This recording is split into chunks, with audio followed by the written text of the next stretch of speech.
Today I wanted to actually talk about someone who is deeply precious. It's personal. And inshallah ta'ala, I'll pull this out in a bit, inshallah ta'ala. I have a scroll to kind of show you all a very personal connection to this man. But he's been brought up in the last few episodes. His name is Abdullah ibn Ja'far. May Allah be pleased with them both. Abdullah, the son of Ja'far ibn Abi Talib. Now, if you have followed the story of Abdullah ibn Ja'far, he's very interesting in that he is the husband of Zainab bint Ali. So the famous Zainab, the sister of Hussein in Karbala, everything that comes with Zainab al-Kubra. And then after Zainab, he is also the husband of Kulthum bint Ali. May Allah be pleased with them all. And so he's married to two of the daughters of Ali. And as we said, Ali radiallahu ta'ala anhu used to like that his daughters would marry the sons of Ja'far. May Allah be pleased with them all. Abdullah, what makes him so special, subhanAllah, as I'm looking into his history in particular, is that his life actually intersects with so many of the significant events in Islamic history.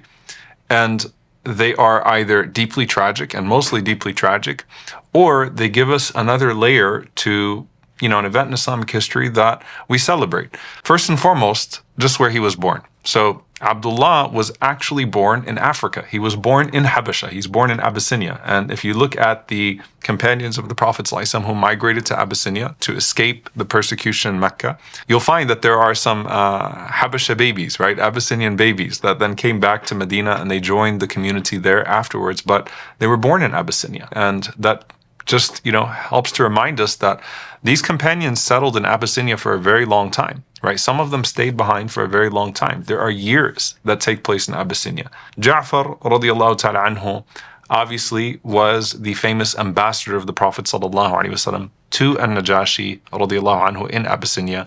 He is the one who represents the Muslims so beautifully, so profoundly. The Prophet ﷺ loves him and adores him, and he is the one who's standing in front of An-Najashi and securing, through his eloquence, through his wisdom, a place for the Muslims in Abyssinia. So Abdullah was born to Ja'far, and his mother is Asma bint Umays radiallahu ta'ala anha. So Ja'far radiallahu anhu and Asma bint Umays radiallahu anha. So you can imagine, growing up in Abyssinia. And why am I in Abyssinia? Well, you're the child of persecuted refugees from Mecca. Your asl, your default is Meccawi. You are a Meccan child, but you're born in Abyssinia because of the persecution that your parents felt. And so he takes to the climate of Abyssinia. That's all that he knows.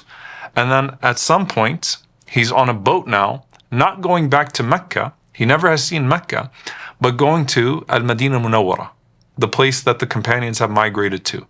And so he boards this boat as a child with his parents, Ja'far and Asma, may Allah be pleased with them. And he's on this boat going to Medina, crossing the very difficult waters to get to Al-Madinah. And when they arrive in Medina, meet the Prophet sallallahu alaihi wasallam.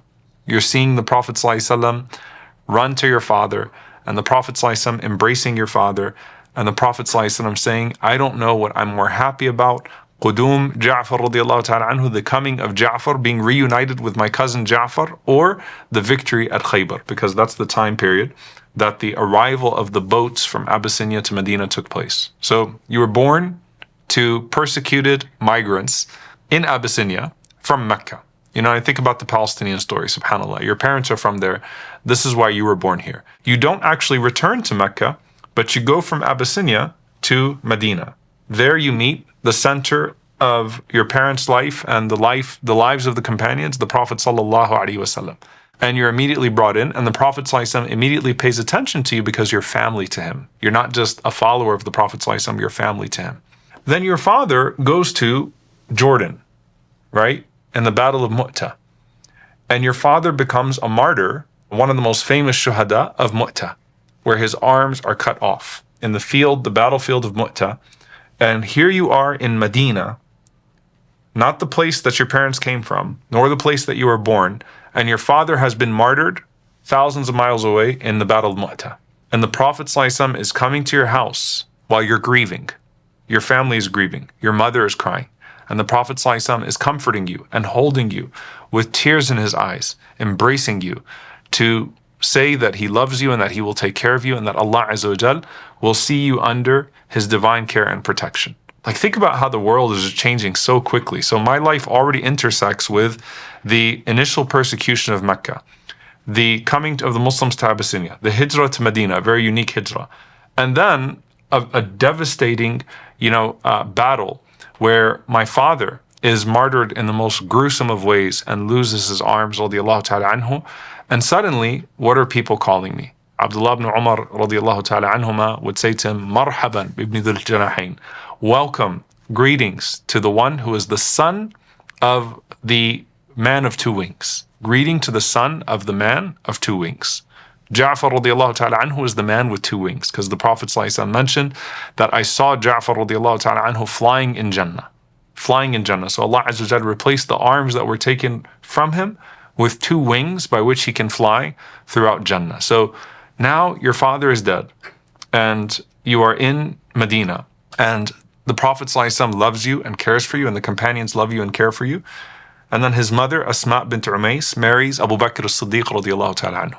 And she is the one that gave birth to the half-brother of Abdullah ibn Ja'far, Muhammad ibn Abi Bakr, as they were going to Hajj, right? At the miqat, on their way to Hajj, the farewell Hajj with the Prophet ﷺ. So now your life intersects with the Hajj of the Prophet ﷺ as well.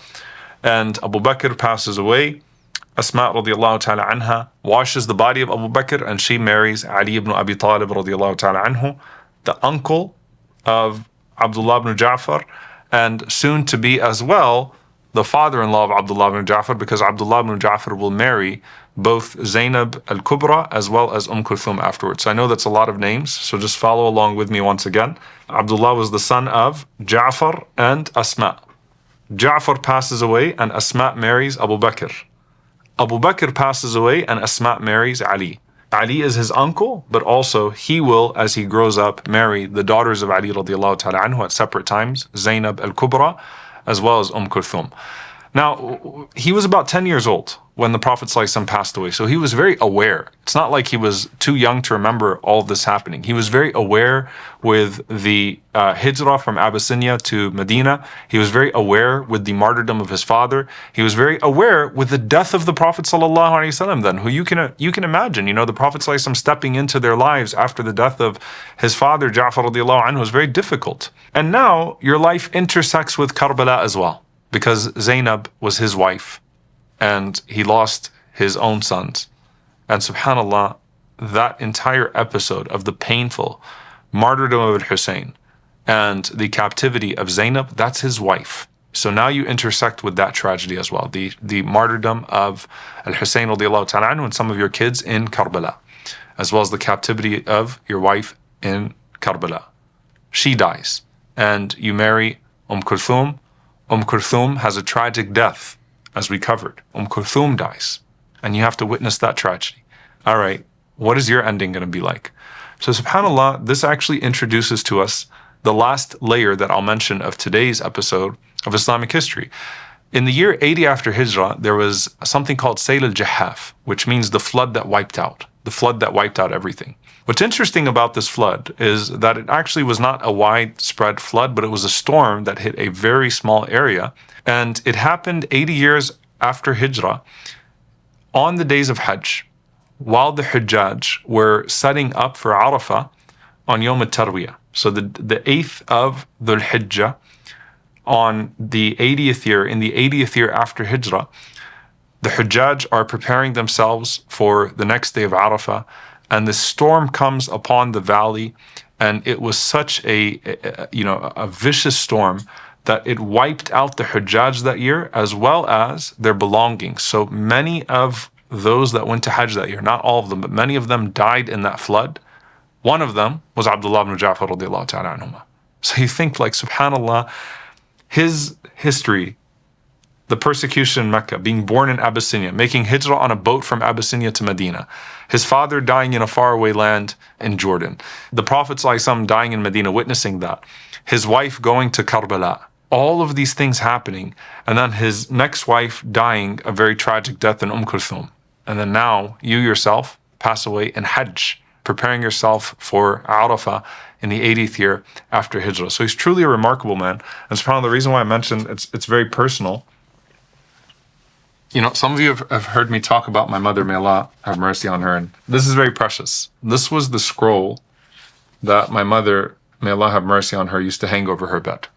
And my mother was a descendant of Ja'far radiallahu ta'ala anhu, and they have a very beautiful tradition, subhanAllah, as the descendants of Ja'far, which there's so much tragedy and istishhad and martyrdom in that family, subhanAllah, that you can even see it at the top. But they have a history of passing down the scrolls where if you look up at the top, you'll see Dhul Janahain, the possessor of two wings, being Ja'far radiallahu ta'ala anhu.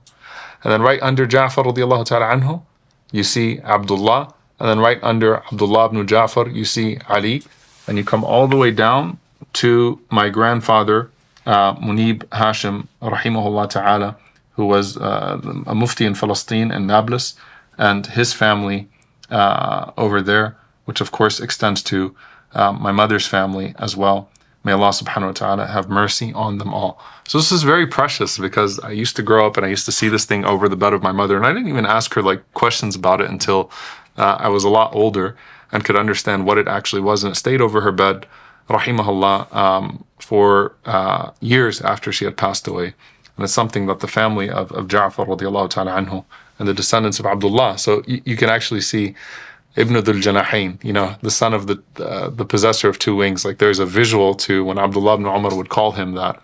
May Allah subhanahu wa ta'ala be pleased with them all. And again, it's a reminder that sometimes Allah subhanahu wa ta'ala chooses certain families for difficulty.